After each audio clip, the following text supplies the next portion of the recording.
પૂર્વ કચ્છ અંજાર ખાણ ખનિજ વિભાગ કે પછી સેટલમેન્ટ વિભાગ? મિત્રો, તારીખ 17/8/2026 અંજાર તાલુકાના ખેડોઈ ગામે ત્યાંના જાગૃત નાગરિકો દ્વારા ગૌચર જમીનમાં થઈ રહેલ ખનન ઉપર જઈ અને જનતા રેડ કરવામાં આવી હતી. ત્યાંથી જાણવા મળ્યું કે ઓછામાં ઓછા 20 થી 25 એકડ ગૌચર જમીનમાં ભૂમાફિયાઓ દ્વારા ત્યાં ખનિજનું ખનન કરી ખૂબ મોટા માત્રામાં ત્યાંથી ખનિજ ચોરી ગામના લોકોએ પકડી હતી. જોઈ શકો છો તમે આ વિઝ્યુઅલમાં દ્રશ્યોમાં કે ગામના લોકો આ તમે જોઈ શકો છો. આ સમગ્ર ગૌચર ખેડૂત ગામની ગૌચરની આ જમીન છે અને કેટલા ઉમાં જ્યાં જ્યાં મોટા મોટા ડુંગર હતા અથવા તો ઉમાં ખૂબ મોટી માત્રામાં જેણે પણ ખનિજ ચોરી કરી છે એના દ્વારા ખૂબ જ મોટે પાયે 20 થી 25 એકર જગ્યા ઉપર ખનિજનું ખનન કરવામાં આવ્યું છે અને એ પણ કરોડો રૂપિયા ખનિજની ચોરી કરવામાં આવી છે. જોઈ શકો છો તમે દ્રશ્યોમાં કે ચારે બાજુ કોઈના પણ નહીં ખનિજ ખાતાની બીક, નહીં મામલતદાર, નહીં એસડીએમ, કોઈ પણ ખાતાની બીક વગર, નહીં ફ્લાઇંગ સ્કોડ આવે છે કલેક્ટર કચેરીમાં, કોઈના પણ ખાતાની બીક વગર સતત કહેવાય કે 20 થી 25 એકર જગ્યા ઉપર આટલા મોટા પાયે ખનિજનું ખનન કરવું, ખનિજની ચોરી કરવી, એ પણ આટલી કહી શકાય કે કેટલા વર્ષોથી આ ખનિજ ચોરી હાલતી હશે, પરંતુ આટલી મોટી ખનિજ ચોરી કોઈ ખાણ ખનિજ વિભાગના કોઈ પણ અધિકારીઓને આને જાણ જ ન થાય. તમને એ શું શક્ય લાગે છે? તમે જોજો દ્રશ્યોમાં કે કેટલા પાયે ખનિજ ચોરી કરી છે. ચારે બાજુ જો આ અત્યારે ઢગલા કરી નાખ્યા છે અને આ જે ગામના જાગૃત નાગરિક હતા એમના દ્વારા રાતે જનતા રેડ કરવામાં આવી છે. જે આ જ્યાં ખનિજ ચોરી ચાલતી હતી એ સ્થળ ઉપર જઈ ગામના જાગૃત નાગરિકો દ્વારા ત્યાં જનતા રેડ કરવામાં આવી હતી. હવે મિત્રો, હું ખાણ ખનિજ વિભાગને શું કારણથી સેટલમેન્ટ વિભાગ કહી રહ્યો છું એનું પણ હું તમને કારણ દર્શાવું.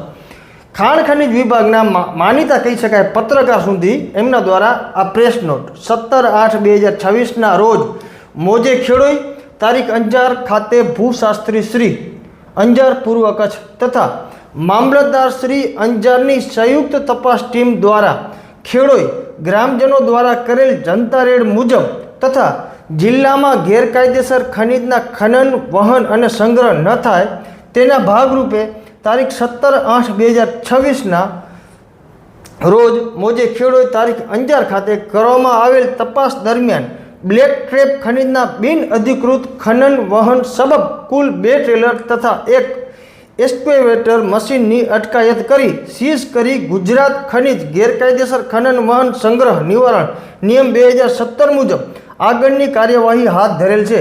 સદ્દર તપાસમાં તપાસ ટીમ દ્વારા આશરે 1.20 કરોડનો મુદ્દામાલ જપ્ત કરેલ છે.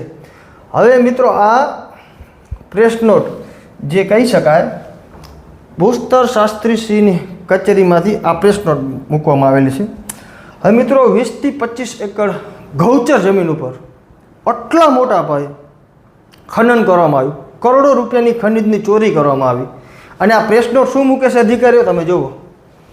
આમાં ક્યાંય જેને પણ ખનિજનું ખનન કર્યું હોય કોઈ ભૂમાફિયાનું નામ નહીં. જોઈ શકો છો 1 2 3 4 5 6 ને 7 આ જે 7 જે લીટી છે, જે 7 એમાં એક પણ જગ્યાએ કોણે ઉંવાથી ખનિજનું ખનન કર્યું, કોણે ખનિજની ચોરી કરી, આ કેના કુલ 2 ટ્રેલર છે, આ કેનું એક્સ્કેવેટર છે, કોઈનું કાંઈ નામ જ નહીં. શું કારણથી જે ખાણ ખનિજની ઓફિસ જે અંજારમાં આવેલી છે એ શું કારણથી અત્યારે એક કહેવાય કે લાજ કાઢવું, એ લાજ કાઢી રહી છે. અત્યારે આટલા મોટે પાયે ખરેખર તો અધિકારીઓ ઉપર તપાસ બેસવી જોઈએ. કચ્છ કલેક્ટરે આ લોકો ઉપર તપાસ બેસવાડી જોઈએ કે તમારી ટીમ શું કરતી હતી. આજે જાગૃત નાગરિકોના લોકોમાં પહોંચ્યા, એમને ખબર પડી કે આટલી મોટી હદે અહીંયા તો ગૌચર જમીનમાંથી ખનિજનું ખનન થઈ ગયું છે. ત્યાં સુધી ખાણ ખનિજ વિભાગને તો કાંઈ ખબર જ નથી. પણ જ્યારે ખબર પડી છે તારીખ 17, આમાં લખેલી છે તારીખ 17 અને આજે તારીખ છે 20, 17, 18, 19 ને 20, એટલે કહેવા જાય તો 3 દિવસ થવા આવ્યા, પરંતુ આ લોકોને નામની ખબર છે, ખબર નથી. એ જ અત્યારે તપાસનો વિષય છે કે આટલા મોટા પાયે કોણે હોવાથી ખનિજની ચોરી કરી અને જો આમને નામ ખબર હોય તો શું કારણથી અત્યારે જે નામ છે એ લકાડવામાં આવી રહ્યું છે. ખરેખર ઓફિશિયલ જે પણ પ્રેસ મીડિયા હોય, મીડિયા સમક્ષ આ બધા નામ મૂકવા જોઈએ અને આટલી કરોડો રૂપિયાની ખનિજ ચોરી કરી હોય તો એના વિરુદ્ધમાં એક ફોજદારી ગુનો પણ ખાણ ખનિજ વિભાગે નોંધાવવો જોઈએ. પરંતુ ખબર નહીં અત્યારની પરિસ્થિતિ કેવી છે. કદાચ ખાણ ખનિજ વિભાગના જે અધિકારીઓ છે સરકારી પગારથી મેળ નહીં પડતો હોય એટલે જ આવી રીતના અત્યારે જે બિંદાસ જે ખનિજની ચોરી કરી રહ્યા છે, શું એને છાવરતા હશે? આ મારો મોટો પ્રશ્ન છે કે શું આમને જે સરકારી પગાર મળે છે એનાથી પણ વધારે કમાવાની લાલસા છે કે ઈચ્છા છે ક્યાંક ને ક્યાંક? એટલે જ અત્યારે આટલા મોટા પાયે નામ લગાડવામાં આવતા હોય, નામ છુપાવવામાં આવતા હોય. નકર નામ છુપાવવાની શું જરૂર? આમ તો થોડુંક ઘણું અમે આટલી રોયલ્ટી ભરીએ છીએ, મોટે પાયે પ્રેસ કોન્ફરન્સ રાખવામાં આવે, પત્રકારોને બોલાવવામાં આવે કે અમે તો સરકારને આટલી બધી રેવન્યુની આવક દઈએ છીએ, જનરેટ કરીએ છીએ રોયલ્ટીમાંથી. તો આમાં સાહેબ તમે કેમ આમાં મૂંગા બની ગયા છો? 20 થી 25 એકર ગૌચર જમીન હું ખવાઈ ગઈ, ચારે બાજુ ખાડા કરી નાખ્યા, ડુંગર તોડી નાખ્યા મોટે પાયે. તો તમે શું કારણથી સાહેબ ચૂપ બેઠા છો? મારે એ જાણવું છે. જોઈ શકો છો ગામના લોકો અહીંયાથી અધિકારીઓ ગયા હતા માપણી કરવા, તો માપણી કરીએ તો કેટલાનો ખનિજ ઉપડ્યો, કેટલાનો દંડ આવશે, કોઈ જાતની કાંઈ માહિતી રિલીઝ કરવામાં નથી આવી. જોઈ શકો છો બધું કાચું કઈ રીતે કાપવું એના માટે જ અત્યારે કાંઈક મોટે પાયે સેટિંગ ચાલતી હોય. કદાચ એવી અનેક જાતની શંકાઓ અત્યારે સેવાઈ રહી છે.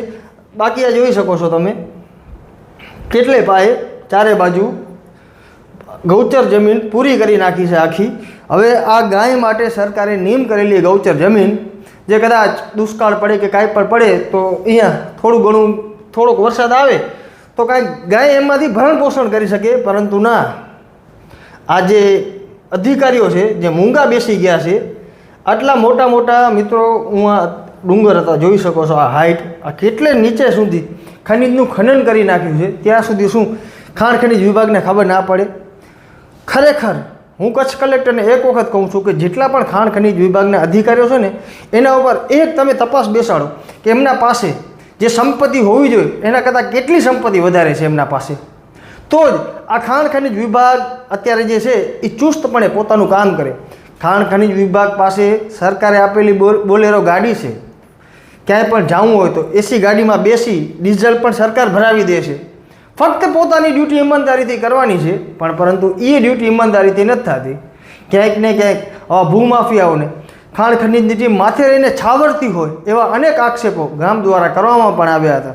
બાકી આ સમગ્ર વિષયને લઈ તમે શું કર્યા છો એ પણ કમેન્ટ દ્વારા મને ચોક્કસથી જણાવજો કે જે આ પ્રેસ નોટ જે છે એમાં શું કારણથી જેને પણ ખનન કર્યું છે એનું નામ નાખવામાં નથી આવ્યું, કેના ડમ્પર હતા એનું નામ નાખવામાં નથી આવ્યું, કેનું હિટાચી મશીન હતું એનું નામ નાખવામાં નથી આવ્યું.